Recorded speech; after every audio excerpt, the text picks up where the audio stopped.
Hello friends, welcome to my YouTube channel mamma baby health care में स्वागत है। मैं हूं पुष्पा। चलिए फ्रेंड्स, तो हम आज इस टॉपिक पे बात करते हैं कि ब्रेस्ट फीडिंग कराने वाली माँ को क्या नहीं खाना चाहिए। कौन सी ऐसी चीज़ है जिसको परहेज़ करना चाहिए। प्रेगनेंसी के समय तो हम बहुत सारी बातों को ध्यान में रखकर चलते हैं और बहुत सोच समझकर खाते पीते हैं कि कहीं बच्चे को कुछ नुकसान न कर दे।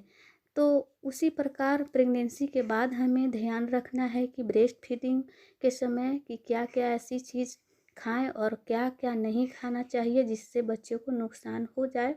डिलीवरी के बाद बच्चा को बहुत छोटा होता है, तो जिससे हमको उसके बारे में बहुत सारी बातों को ध्यान रखना पड़ता है। कहीं कोई गड़बड़ चीज़ ना खा ले जो बच्चे को नुकसान करे, क्योंकि उस समय उसका डाइजेस्टिव सिस्टम पूरी तरह से डेवलप नहीं हो पाता है, उसे उतना पचाने की शक्ति नहीं होती है क्योंकि बच्चे को बहुत ही छोटा होता है।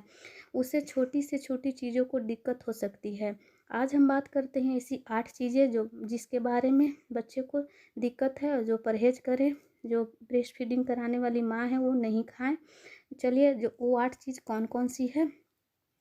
शुरुआती के 6 महीने माँ का दूध ही सर्वोत्तम आहार होता है बच्चे के लिए।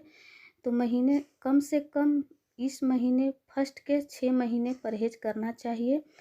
और शुरू शुरू फर्स्ट के 6 महीने में फर्स्ट ऑफ ऑल हमें इस बात का ध्यान रखना चाहिए कि सबसे पहले चाय और कॉफ़ी का सेवन नहीं करना चाहिए। जिस समय प्रेगनेंसी के समय डॉक्टर मना करते हैं, ठीक उसी समय डिलीवरी के बाद हमें चाय या कॉफ़ी का सेवन नहीं करना चाहिए।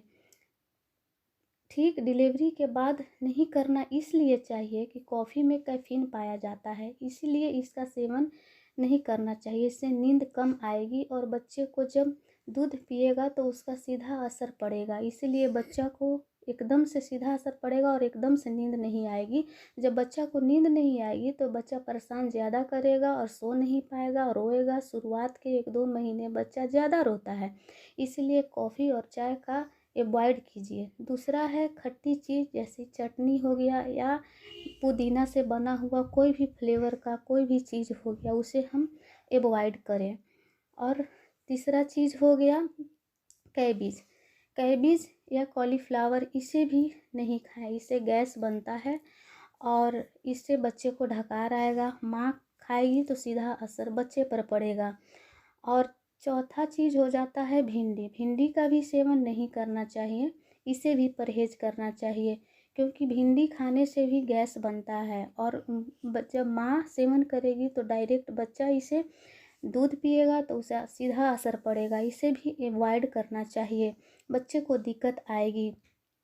पांचवी चीज़ है गार्लिक। गार्लिक यानी कि लहसुन, इसे भी नहीं खाना चाहिए क्योंकि इसका इस्तेमाल काफ़ी तेज़ होता है। इसका स्मेल ऐसा ख़राब होता है जो कि बच्चे को सीधे असर पड़ता है, दिक्कत होती है उसे।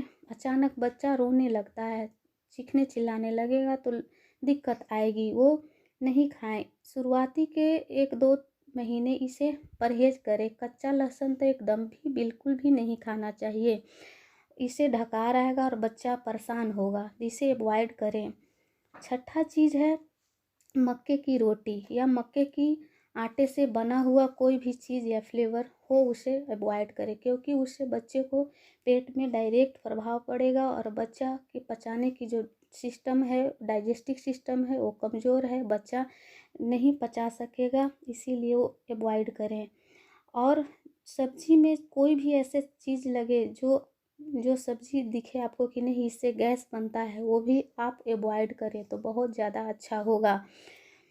और छठा चीज़ ऐसा ये है कि चॉकलेट। चॉकलेट भी नहीं खाना चाहिए, इस समय बच्चों को डायरेक्ट पेट पे दिक्कत होगी, इससे अवॉइड करें।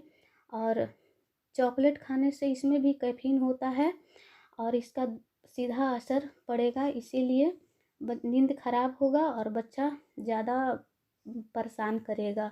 इस पे भी बाहरी चीज़ मिलावट होता है, इसलिए बच्चे को शायद डायरेक्ट असर पड़ेगा, इसीलिए इसे अवॉइड करने में ही माँ को भलाई है। हम ब्रेस्ट फीडिंग करा रही हैं तो चॉकलेट एकदम परहेज करिए।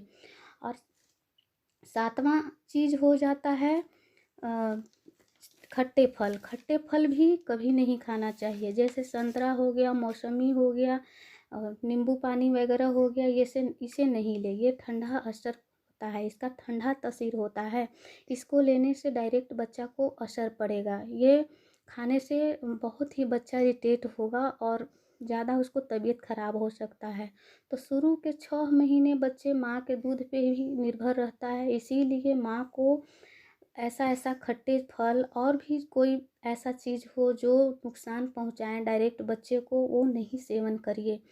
और अगर अंत में मैं ये कहना चाहूँगी कि जो हींग हींग का सेवन आप कर सकती हैं, थोड़ा बहुत हींग का सेवन, ज़्यादा नहीं, हींग गरम है, थोड़ा ले सकती हैं, इससे पाचन क्रिया सही रहेगा। और इसे खाने में अपना शामिल करें और गर्म पानी पिएं और गर्म पानी लें, और इससे डाइजेस्टिव सिस्टम आपका भी सही रहेगा और आपका बच्चे का भी सही रहेगा।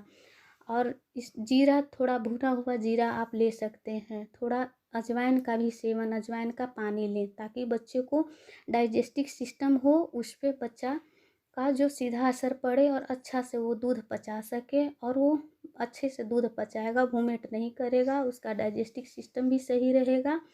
और आप अपनी सेहत पे ध्यान दें और बच्चे को सही तरीके से पालन पोषण करिए। चलिए, मेरा अगर ये टॉपिक अच्छा लगता है तो लाइक शेयर सब्सक्राइब कर